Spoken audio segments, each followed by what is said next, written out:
Hey everyone, welcome back to Just Being Booky.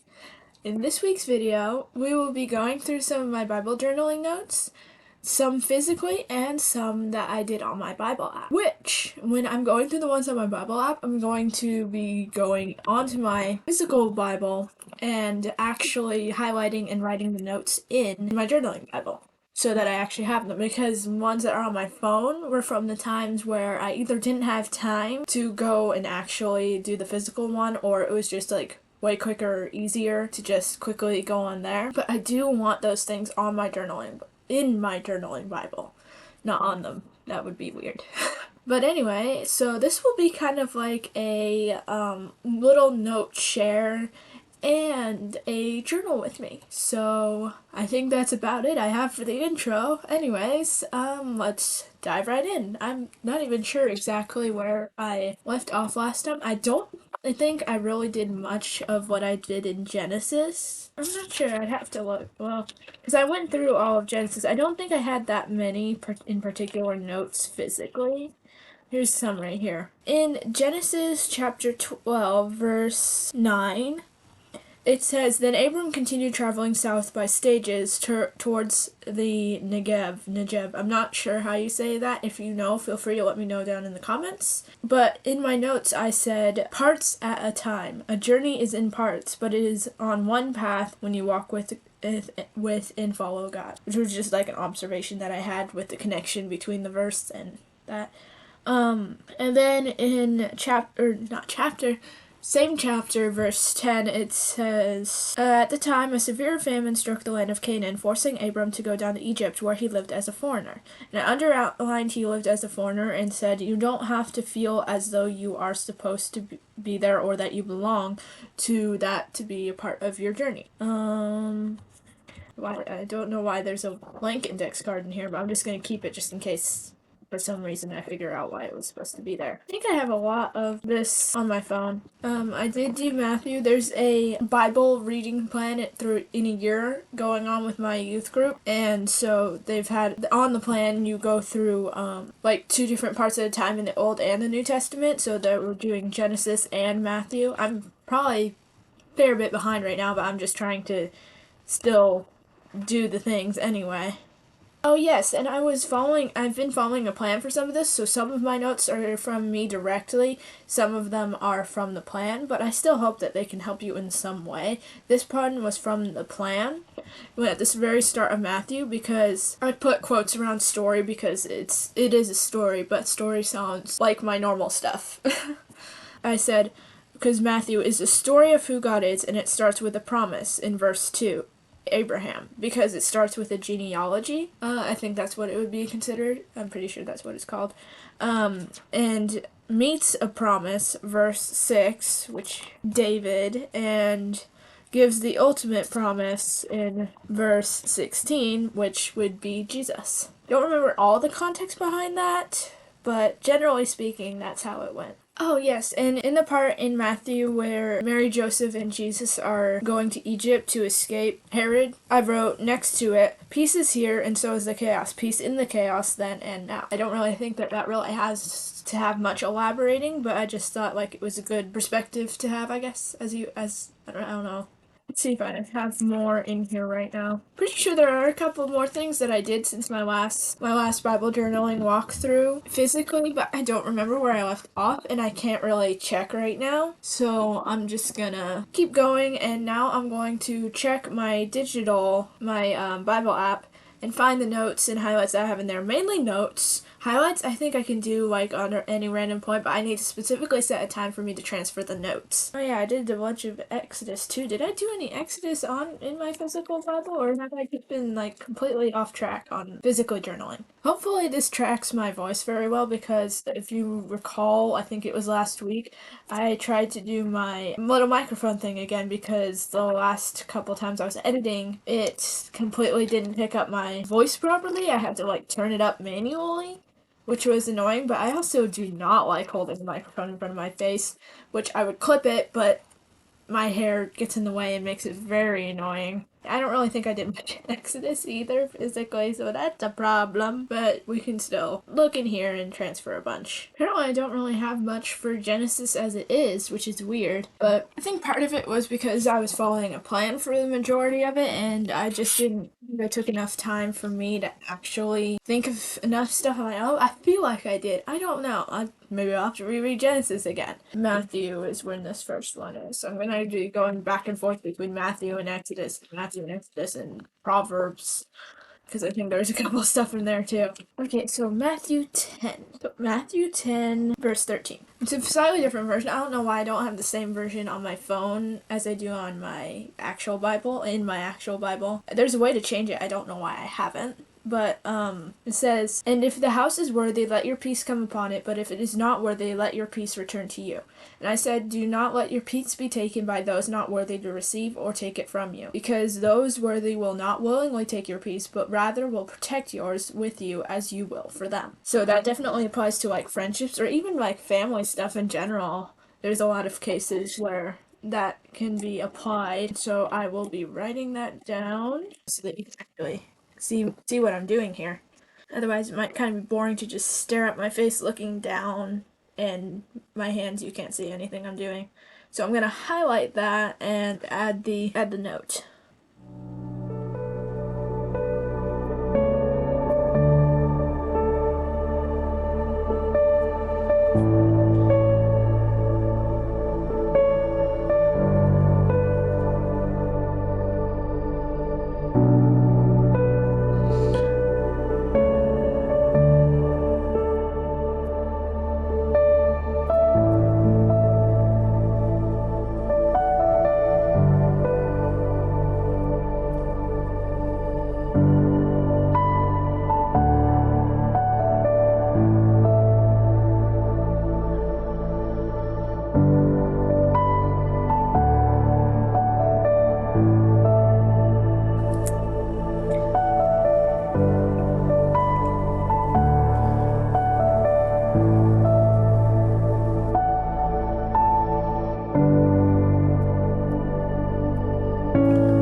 Okay, one down, however many more to go. And what's next? Okay, Matthew 10:16. So, very similar. Or very not similar, but close. Oh boy. I might have to get my little sticky notes and something else to write on it with right on with it because, here, look. This is verse 13 and 14, and here's as far down as my notes go. And this is verse 16, so I cannot write it next to it, and I don't want to take up the space for something else. So I'm going to like put a sticky note here that references that it's for here. Like I have in a couple other areas. If you can find that, and I'll show you too. Like here in the Psalms, like right there. Okay, let me find those. I would write with my pen still, but it does not like to show up on those sticky notes because they're supposed to be clear sticky notes. So I have this little fancy one that came with a notebook that I got. Let's see if this one works. I hope it's not a gel one because otherwise that won't be helpful. Yeah, and these are the sticky notes. Well, actually, first, how about I actually just read out to you what it even says? The Matthew 10:16 says, "Behold, I am sending you out as sheep in the midst of wolves, so be wise as serpents and as innocent as doves." So for the no, I said, "It is proclaimed that we will be hunted and tracked and plotted against by the enemy. But he gives us the resources if we search for them, reinforce them, and wield them in his strength in us. With his strength in us." Let me try the lighter colored sticky notes. Yes, it actually shows up on the lighter ones. So, we're back. And I'll just use these. I forgot to tilt this down so you can see what in the world I'm doing.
Okay, there we go. Now I can just take this off and stick it on here.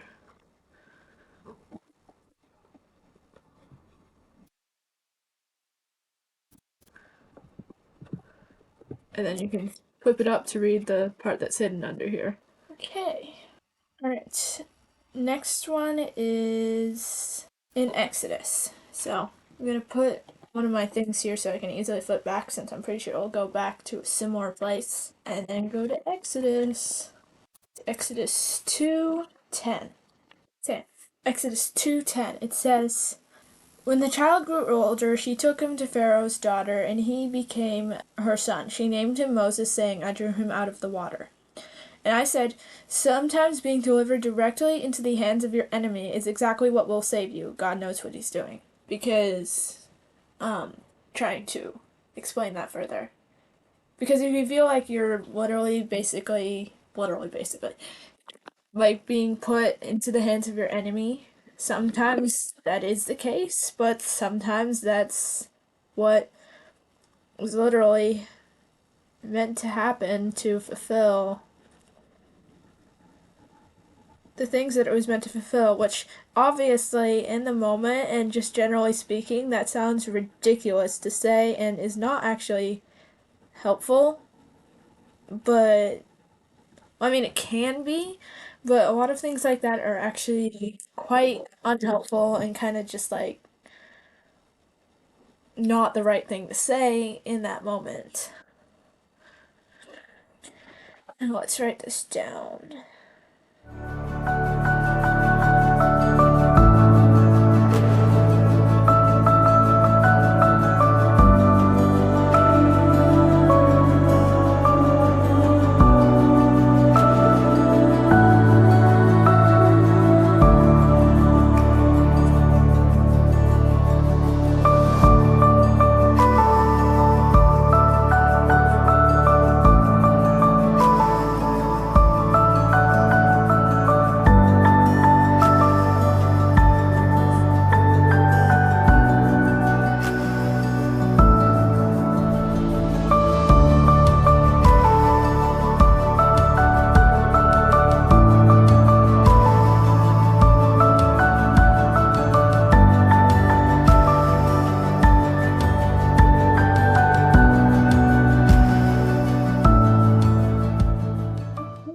We got that written down.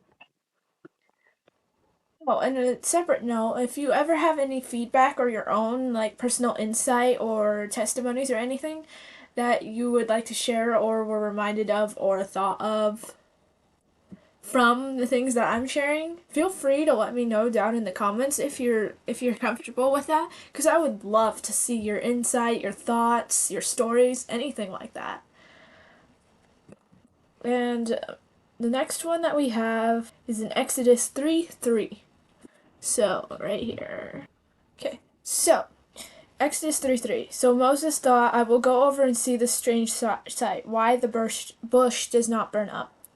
And then I said in my notes, 'With God in you, we all are burning bushes, but we sometimes forget that the flames are the holy fire and passion around us, and we get lost in what our minds tell us the flames in and around us mean: danger, heat, and burning.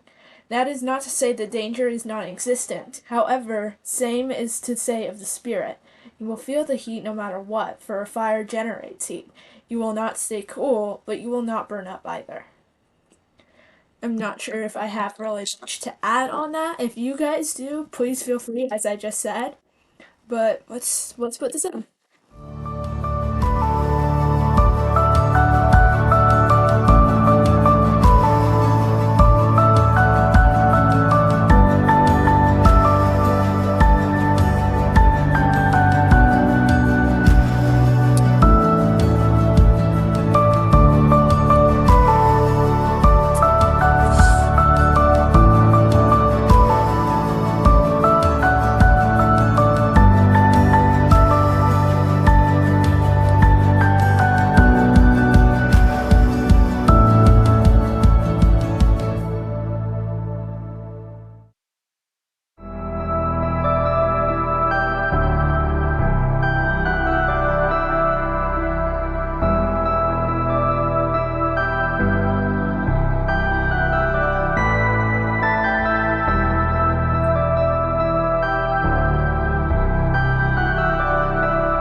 Well, that was definitely a longer one, so I'll definitely have to add a sticky note and possible index cards for when slash if I reread and get new notes that I have to put there, or more different notes for the parts right next to it. Going on to the next one is Exodus 3:9, which it's right next to it, so I think I do have to grab that random blank index card and write it in here, because if it was more closer to the top or the middle, I would put a sticky note, but since it's a bit below, I'm going to use an index card. And it says in Exodus 3:9, and now the cry of the Israelites has reached me, and I have seen the way the Egyptians are oppressing them. What is your oppressor, your Egyptians, based on this context? God sees you, you are not forgotten or lost. And you know how he sees you? Because you are no longer oppressed. Because he has always been lifting and holding you up. You are not under them, and you never were. I don't know why I tilted my camera down for that, but I think for the most part my notes usually tend to cover the bases, but again, any questions, comments, or things that relate, let me know down in the comments.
Okay, there we go.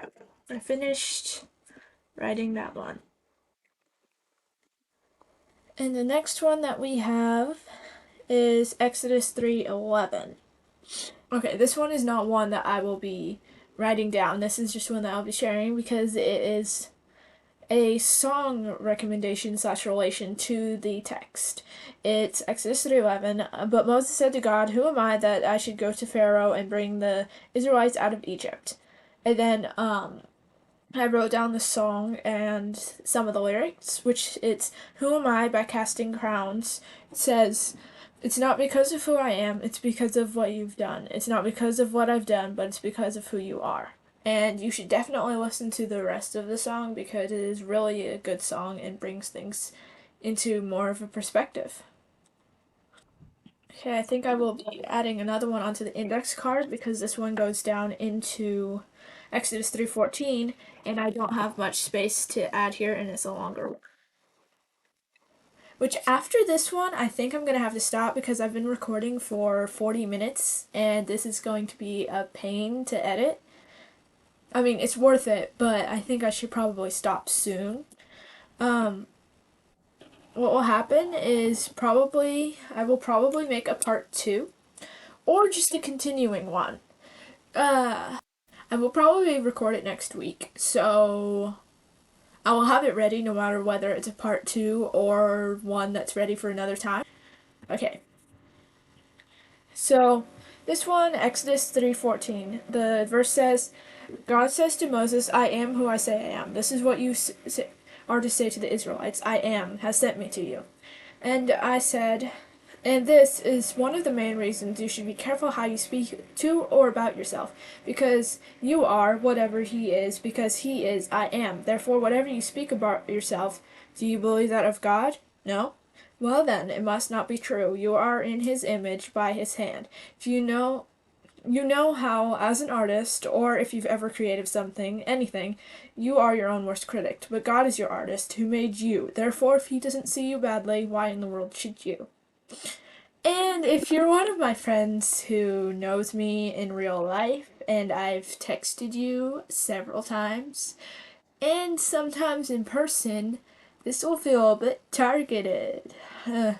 If you don't know me, I like to lovingly lecture my friends when they are talking negatively about themselves, or I feel like that they are, and they didn't necessarily say it, but I can sense it, and that is not okay. Anyway, you know who you are. Here's an extra reminder for free. Not that I make you pay for the rest. Anyway, let's just write this down, and then I will stop for now.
put this in here. So to my future self that will probably be checking this video for where I stopped. For the last one, I stopped at my note on Exodus 3:14 4 weeks ago. Like, the note was made 4 weeks ago. Well, actually, the next time that you'll do this, it will be more than 4 weeks, 5 weeks at least.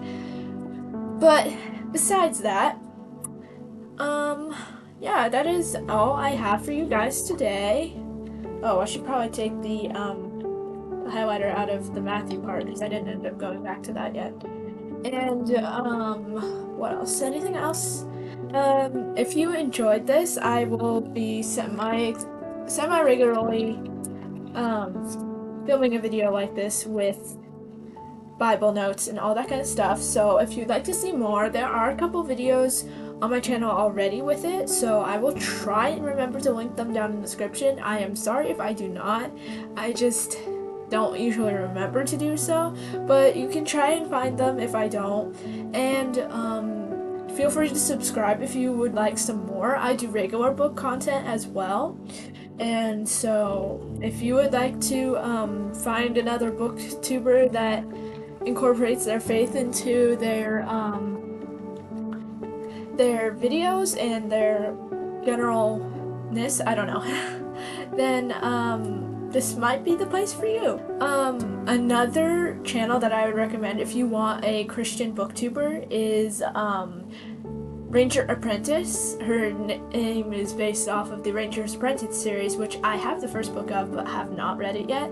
But she is a very fun watch, and she does not have enough subscribers for how awesome she is. So definitely go check her out. I will also try to remember to link her in the description.